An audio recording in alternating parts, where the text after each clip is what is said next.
Hi,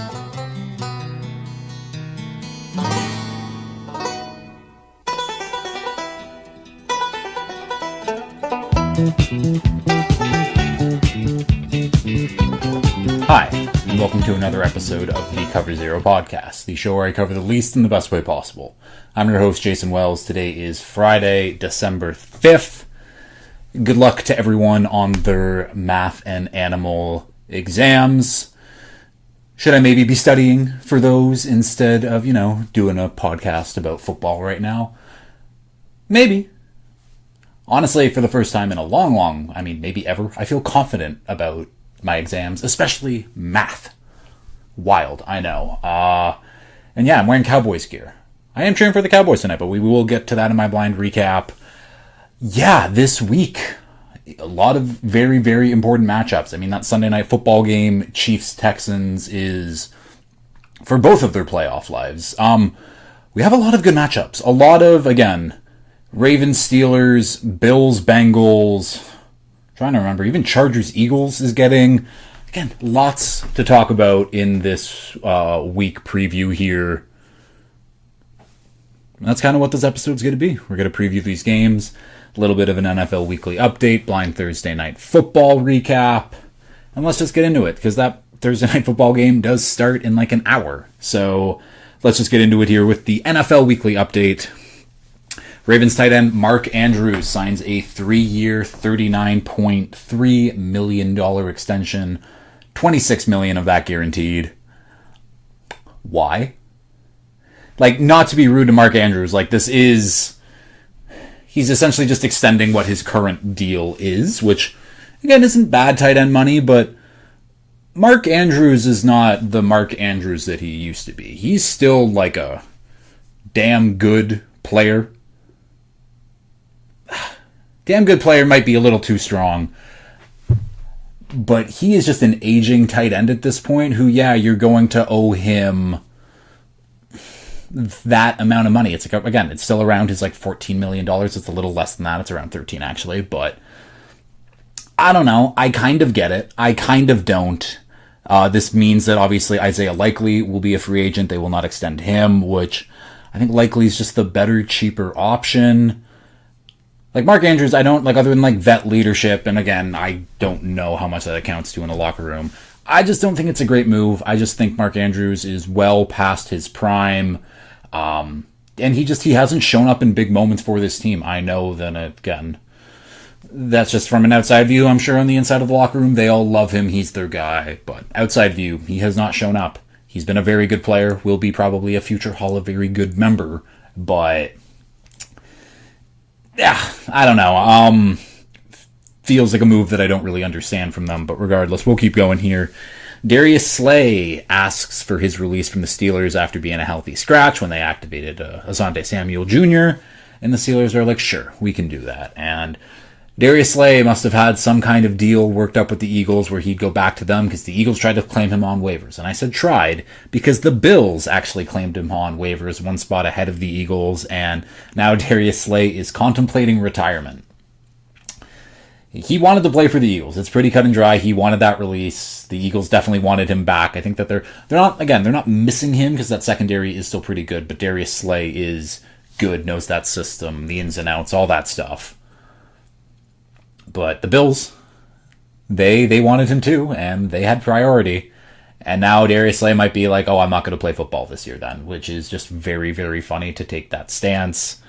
I know now that because they had to make room for Darius Slay, the guy that they had to release or put on waivers got claimed by the Texans. And so maybe the Bills just lost a good, again, I don't know who actually was that got picked up, but they lost a player for nothing, essentially, it seems. And I doubt that the Bills, be like, oh, sure, we'll release you and you can go with the Eagles, because why would they want the Eagles to get better? I know they're in different conferences and might not even have the chance to match up and play, but, why would you potentially strengthen a Super Bowl opponent?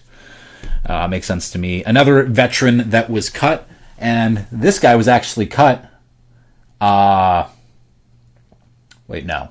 Other way around. Darius Slay was cut to make room for this guy, but Adam Thielen gets his cut from the Vikings because he wanted to play with a Super Bowl contender to potentially end his career. And who picks him up? The Steelers. Someone tweeted out that Mike Tomlin is going to say that, like, oh, you know, we can't eat soup with forks and be winners or be on again. It's one of those Mike Tomlinisms. He has all those weird quotes. But then they're going to go and sign, like, it's just, oh, we got to believe ourselves. And then they're going to go sign like a Pro Bowler from 2018. Adam Thielen, Pro Bowler in 2018. Would you look at that? Sometimes life imitates art. I don't know what I'm saying. Either way, Adam Thielen is on the Steelers. Adam Thielen is immediately the second best wide receiver on that team. And this is not me being like, oh, Adam Thielen, oh, he's still a great receiver.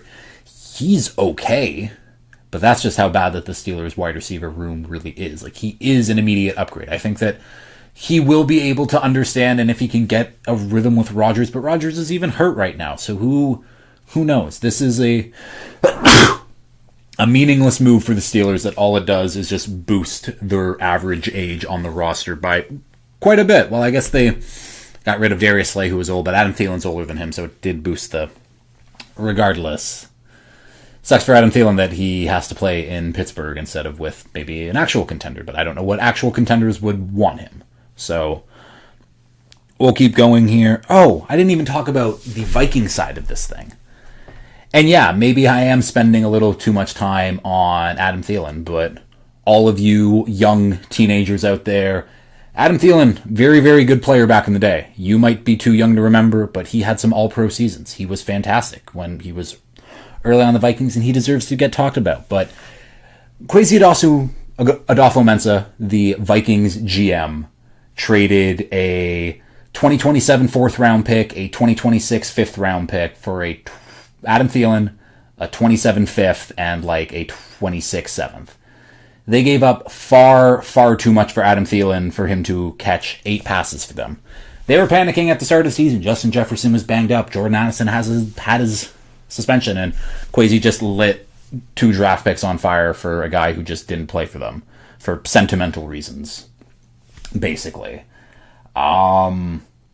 Yeah, he just needs to go. I thought what he was doing and building, I believe that, like, this is a well-constructed roster. Like, it's just quarterback, and he has whiffed on so many draft picks as well, where he's had to rely on free agents coming in, and it's just not working, and this Adam Thielen one is just another reminder because of that. Now we can move on.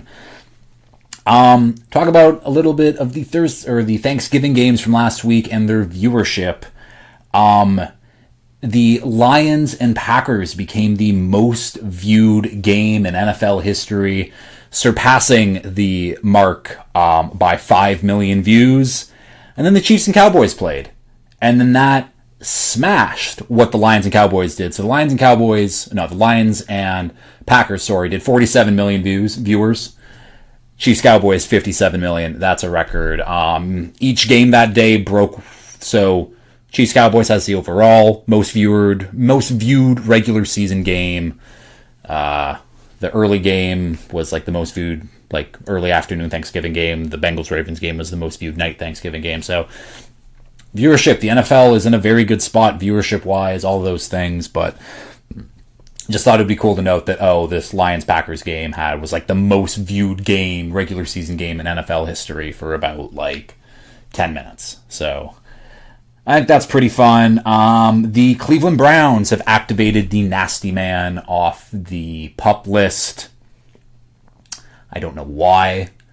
He better not get an opportunity to play. I can tell you that he should never have the opportunity to play in an NFL game again, in my opinion. But yeah, he's a bad person, and he should absolutely not be getting paid millions of dollars to play a sport. We can move on. Brian Hartline is the new head coach at USF. And you're probably saying, like, Jason, this is the NFL Weekly Update. Why are we talking about college, like, coaches hiring, especially at a small school like USF? Is because this is goddamn Brian Hartline, and we will put some respect on his name. Former Miami Dolphins wide receiver, back-to-back 1,000-yard seasons in 2012 and 2013. No, Brian Hartline was one of the first Dolphins guys, like, when I really started, like, getting into football, like, back in, again, 2012, 2013, where like, yeah, Brian Hartline is pretty sick. And yeah, he went on to have like a pretty good, decent career. And now he's been the offensive play caller and also wide receivers coach at Ohio State for quite a while. And this is kind of his new claim to fame, because if you know anything about the Ohio State receivers, that is wide receiver U, draft purpose wise. I mean, he has developed guys like Chris Olave, Garrett Wilson, Marvin Harrison Jr., Jackson Smith and Jigba, Jeremiah Smith, Emeka Ibuka, Carnell Tate's coming out this year. It's a long list, and I'm sure I'm also missing guys too. That's the thing.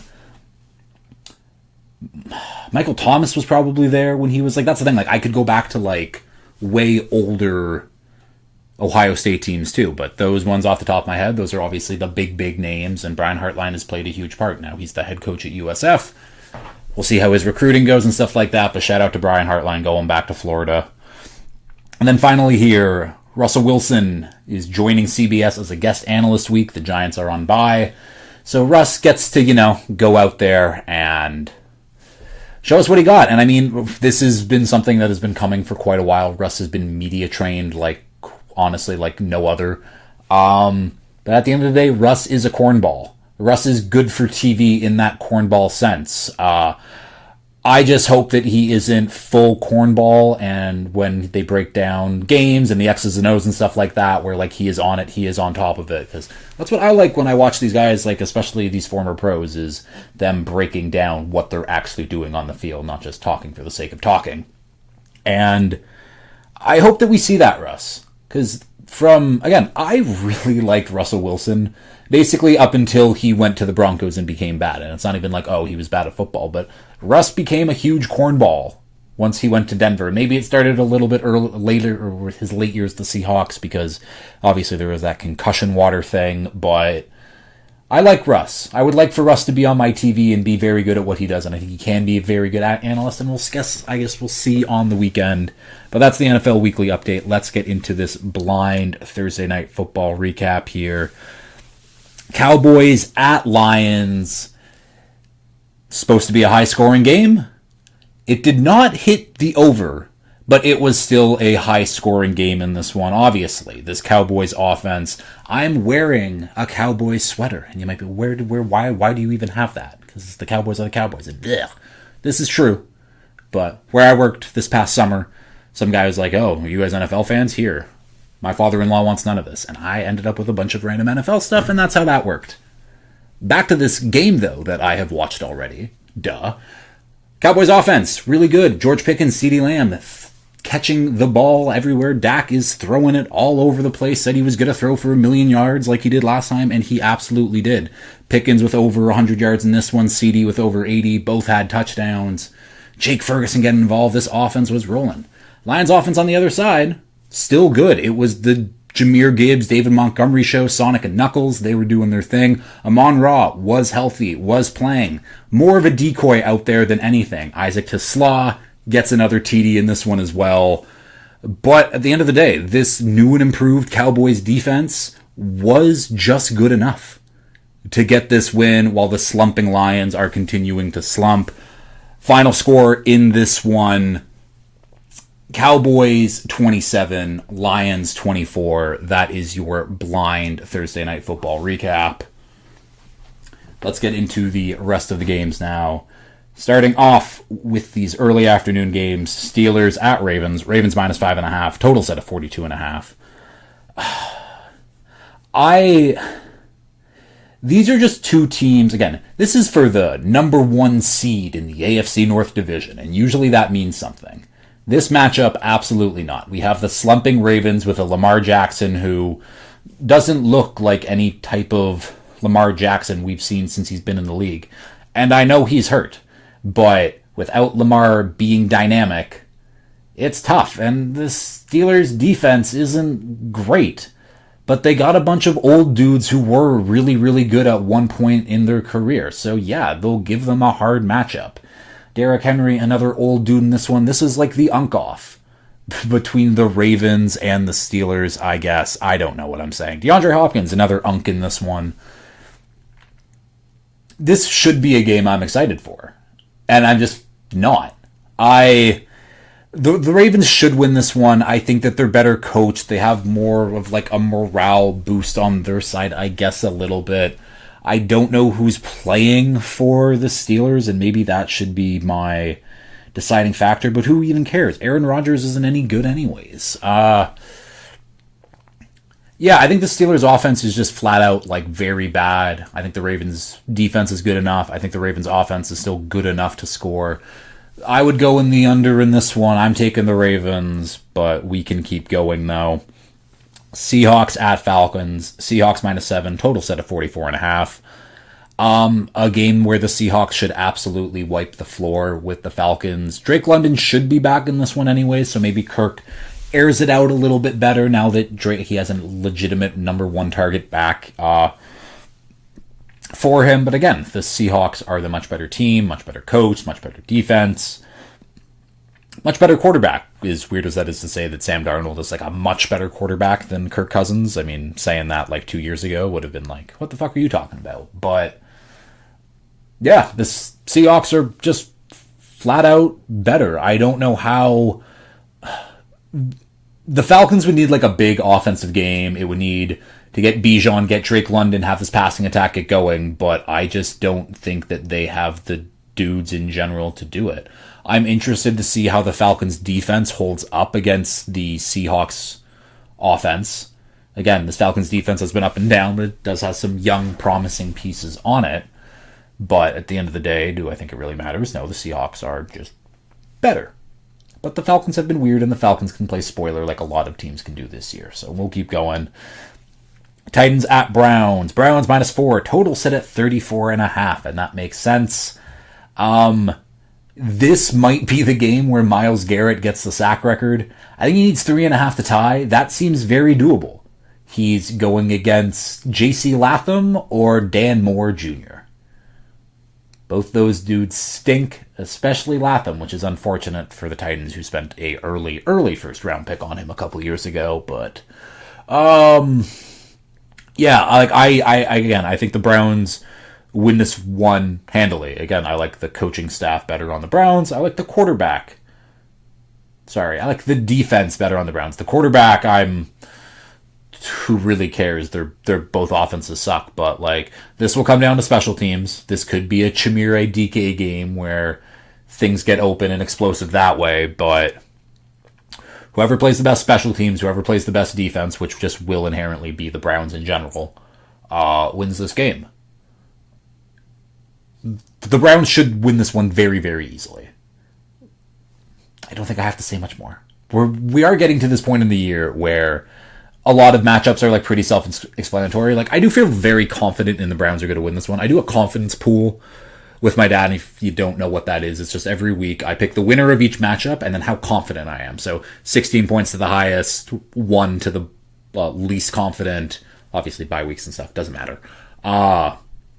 Where yeah, I think I had like the Browns at like 11 this week just because, yeah, I don't think the Browns are a good team, but the Titans are truly bad, where at least the Browns have their very, very, very good defense in Myles Garrett, so that will be the difference maker.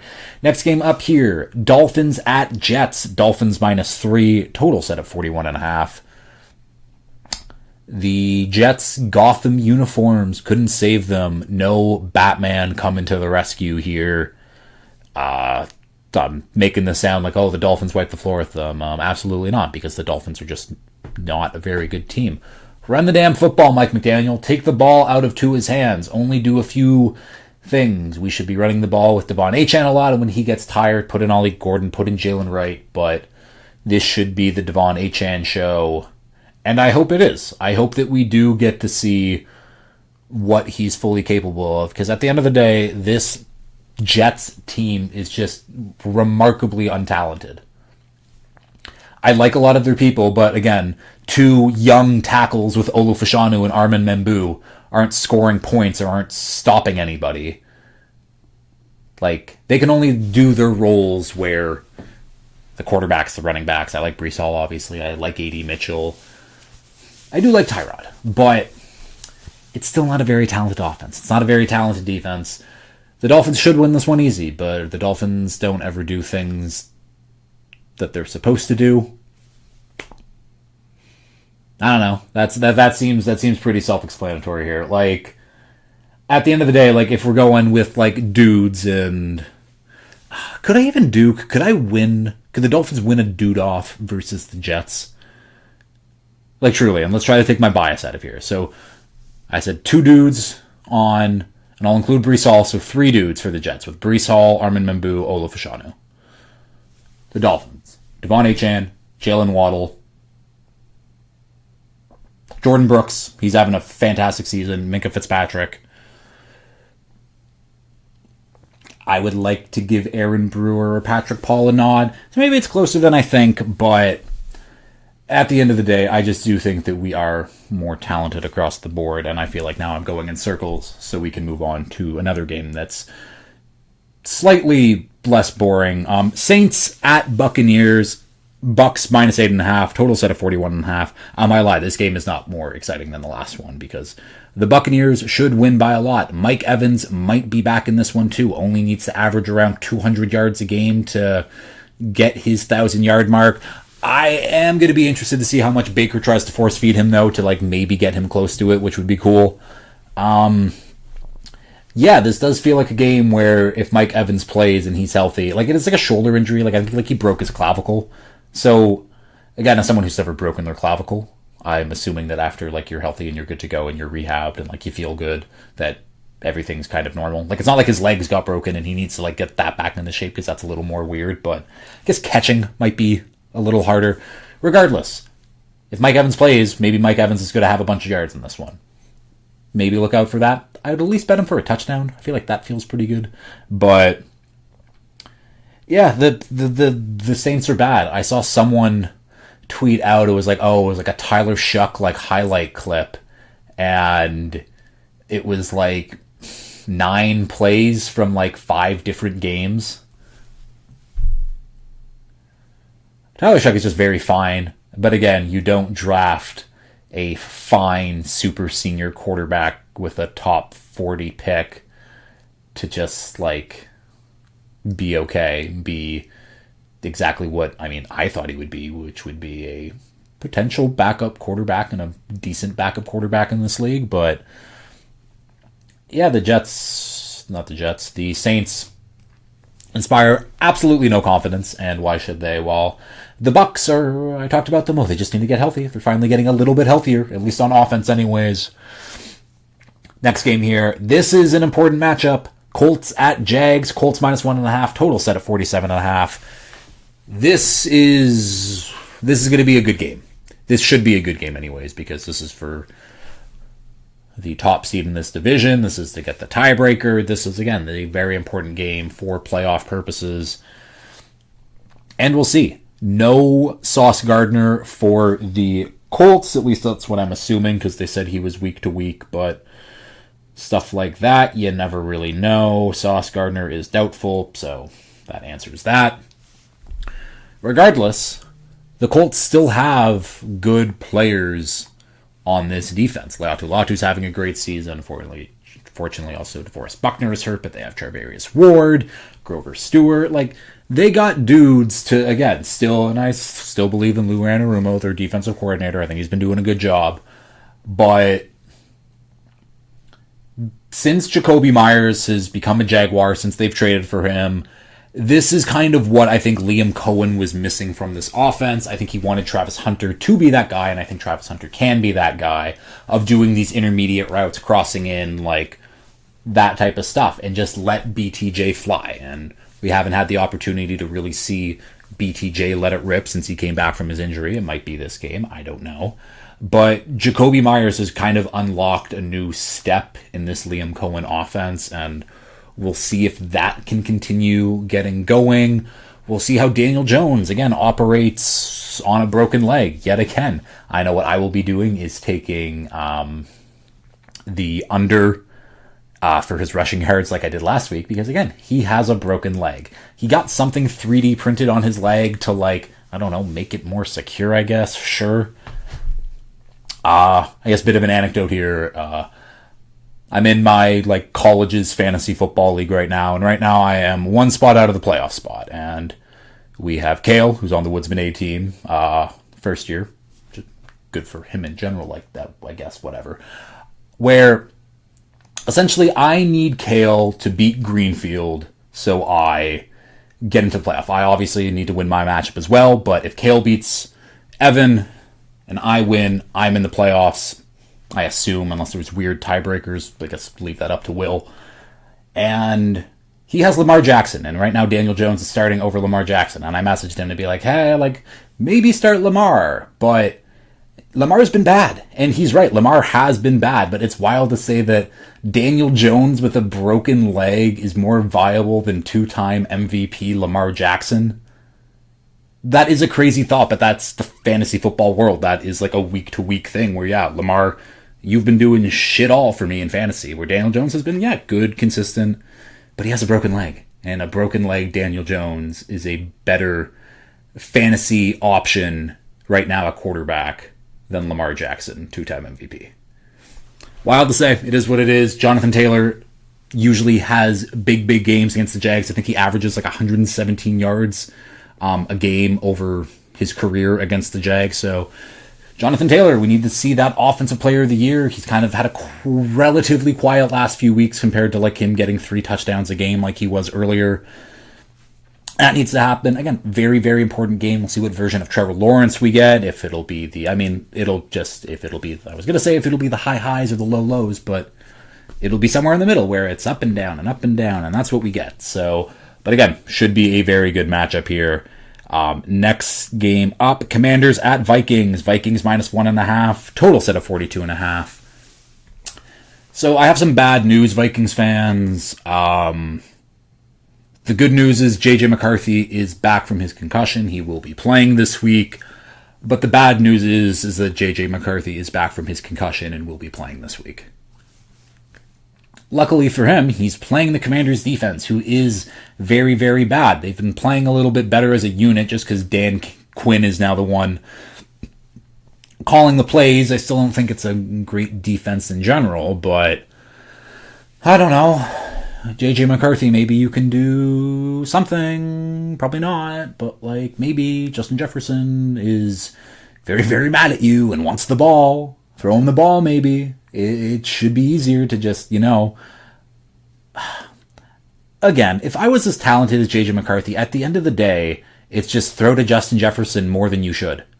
Like, yeah, maybe you'll intercept the ball, but like, he's open most of the time. Just throw the ball his way. I think that should be the clear message here. Either way, this is a tough game to go. Jaden Daniels might be back in this game as well.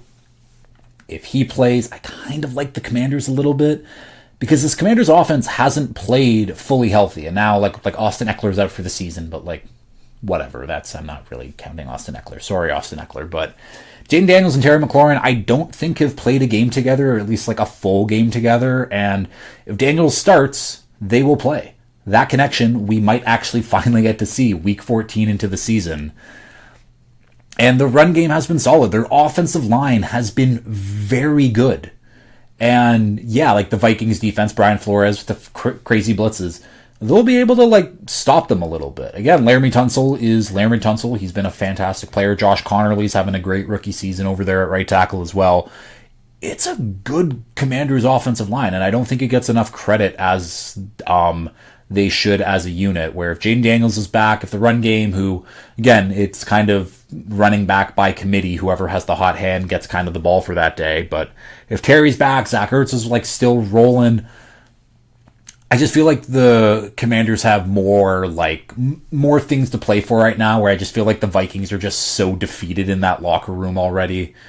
I feel like it all depends on what Justin Jefferson can do, and we'll see, I guess. But I do like the Commanders if Jaden Daniels plays. If he doesn't, I lean more on the Vikings just because Brian Flores is a madman. Bengals at Bills. Bills minus 5.5. Total set of 53.5. I like the Bengals.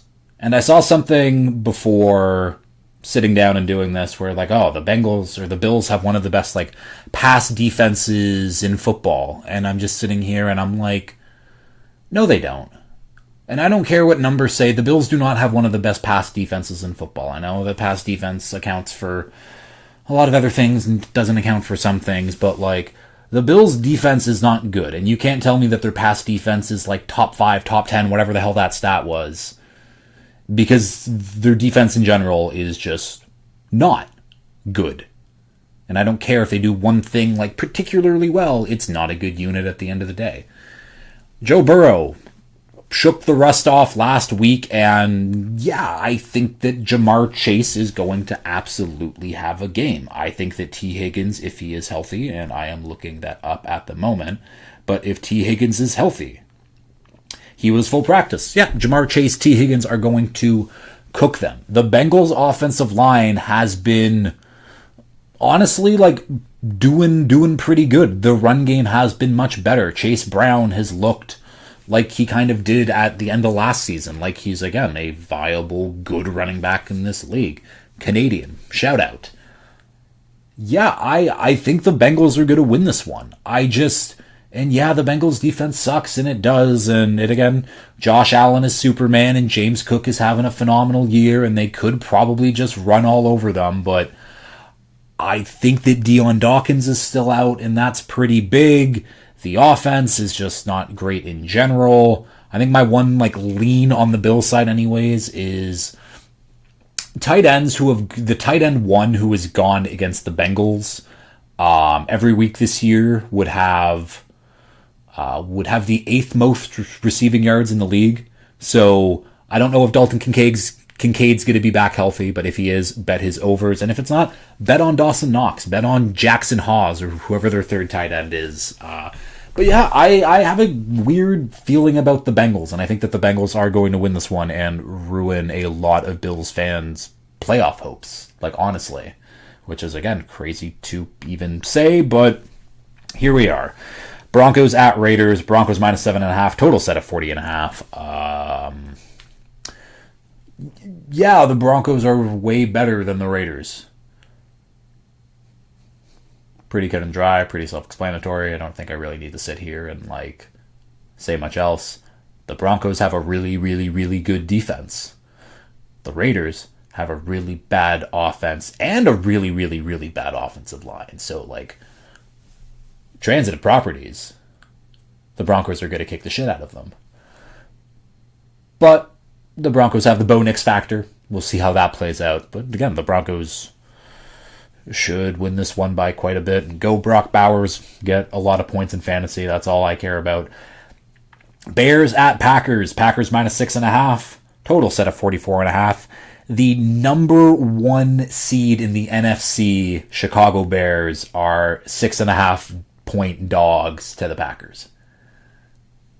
And it's a little nuts in my opinion. Yes, the Packers have been playing very good football, and it's predicated on Micah Parsons being an absolute demon with that defense. And yeah, the offense can get hot from time to time, but I just don't think that this is a functional offense when it plays a good enough defense. And I notice how I say good enough, because I now think that this Bears defense is good enough.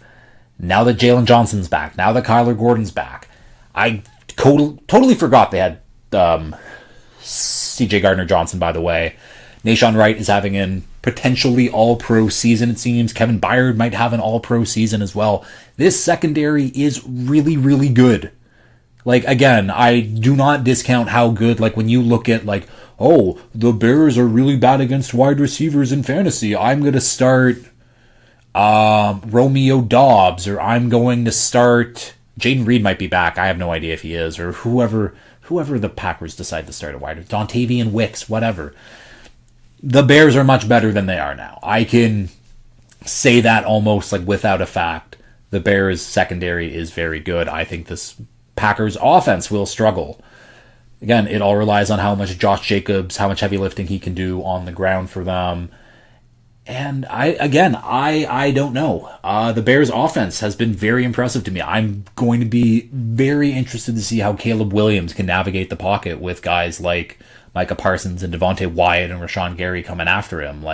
It will be tough. He will have a tough time, but the Bears have built a very good offensive line. The Bears have weapons. The Bears' run game has been one of the best in the league over the last few weeks. I think it's very disrespectful for the Bears to be 6.5-point favorites. Like, yes, have they really done it against anybody? No, not really. And yeah, they beat the Eagles last week, but whatever. It feels disrespectful for the Bears. And I think that this is a turning of the tides. I think the Packers are too injured. And maybe I'll bite my tongue, and when I see Will... No, I have Will on Monday for writing basics exam, so mention it maybe then. Either way, we'll move on, though. I do like the Bears, though. Rams at Cardinals. Rams minus 8.5. Total set of 47.5. This feels like a absolute shit kicking incoming for the Rams. The Rams who got embarrassed, especially their defense getting embarrassed last week, will want to play hard and to be like, yep, we are that much better than everyone else. And yeah, if you've been like riding the Jacoby Brissett fantasy train for the last few weeks because he's just throwing for 1,000,000 yards because he's throwing like 40 passes a game. But this might be the week to like take a step back, sit him, because yeah, I think the Rams are going to dial up. I think they're going to lock in, play some very, very good defensive football, while the offense is going to be doing what they've been doing all season and scoring 1,000,000 points against this Cardinals defense just as flat out isn't very good. Yeah, what did I say it was? Rams minus 8.5. I would take the Rams minus 8.5. I like that total. I think the Rams are just a much, much better team than the Cardinals and are going to show everybody why.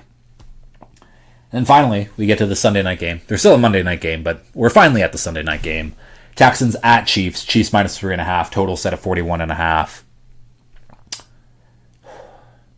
I've been sitting here the last few weeks and talking about, like, I still believe in the Chiefs. I still think that they have a really good team. Things just haven't bounced their way this year after having all the luck in the world the last few years. It is what it is. They're going to lose this game, and that will be it for the Chiefs on the season. They will not be making the playoffs. The door is shut. Things are done.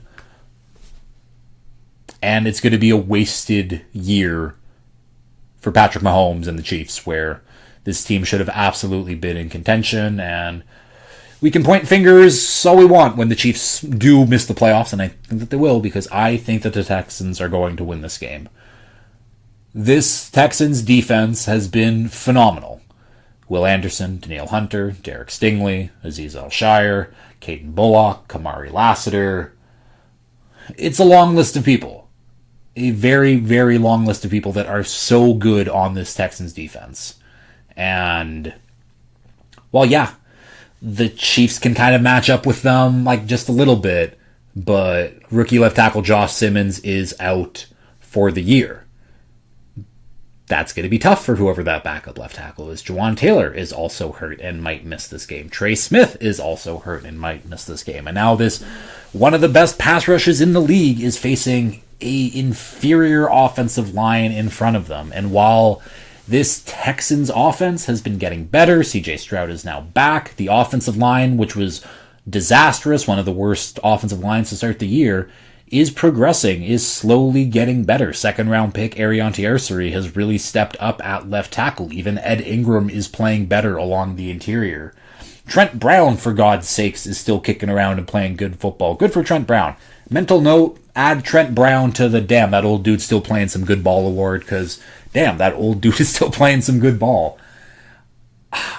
Everything is going in the Texans' direction in this one. Like, the Chiefs' offensive line is hurt. Their pride in general is just hurt. Like, their defense has just not been very good. While the Texans are trending up, the offense is looking better, the defense is elite. But it still scares me to pick the Texans. And yes, I am picking the Texans in this one. But it still kind of scares me at the end of the day, because the Chiefs are still the Chiefs until they aren't, but this might be the game where that Chiefs flame gets extinguished. The Brady versus Mahomes debates kind of get extinguished because Brady didn't miss the playoffs unless he was injured. Yeah, I don't know. I think the Texans are going to win this one, and that's going to be it for the Chiefs on this season anyways. And finally, Monday Night Football, Eagles at Chargers. Eagles minus 2.5, total set of 41.5. I thought this should be a big bounce back game for the Eagles. They'll look good, and all of a sudden, Jalen Carter goes on IR with shoulder injuries he needed surgery for. And all of a sudden, the Chargers' life just got a lot easier because obviously this interior offensive line sucks, and Justin Herbert has been abused so far this year. He got hand surgery, and he's good to go, it seems, I guess. I don't know. I truly don't know in this one. Like, again, the Eagles have the better players all across the board, but sometimes when I break down matchups, it's who has the better quarterback. The Chargers have a better quarterback. Who has the better coaches? The Chargers have the better coaches. Sometimes it's as simple as that. The Chargers are at home. They are still playing for their playoff lives to a certain degree at some point. They're in a spot right now, but again, they would like to pile up those wins and really secure it. And they have the opportunity to. Like, they do still have, again, maybe Omari and Hampton's back, and Hampton and Vidal can get the run game going without Jalen Carter. And their wide receivers, again, Ladd McConkey, Keenan Allen, Quentin Johnson, Oronde Gadsden. They have enough weapons to attack the Eagles. But it's whether or not what Eagles offense is going to show up. The garbage one that we've seen for most of this year, or the flashes of a really good one, which we just never really get to see. But you know it's there. You know that the Eagles offense can be explosive. It's just flat out not. No strong leans in this one. How about that? Maybe that's how we end this and just be like, I have no idea what the fuck is going to happen, because both of these teams have wildly underachieved this season for many different reasons. The Chargers, it's mainly just injury reasons like it always is, and the Eagles is just everything. Everything is bad and dysfunctional and not fun for the Eagles, but they still have 8 wins on the year. Does that sound right? Which is fucking crazy, but yeah, that's the Week 14 preview. Good luck to everyone in their final week of their fantasy seasons. I hope everyone makes it, except for Evan Greenfield. Yeah, I don't know. School's wrapping up quickly. Yeah, I got one more episode where I'll be in exams, and then next Friday's episode I'll be done, and I'll be on break, and then it's Christmas, and then it's second semester, and I'm very excited for new material and doing new things, and all that stuff.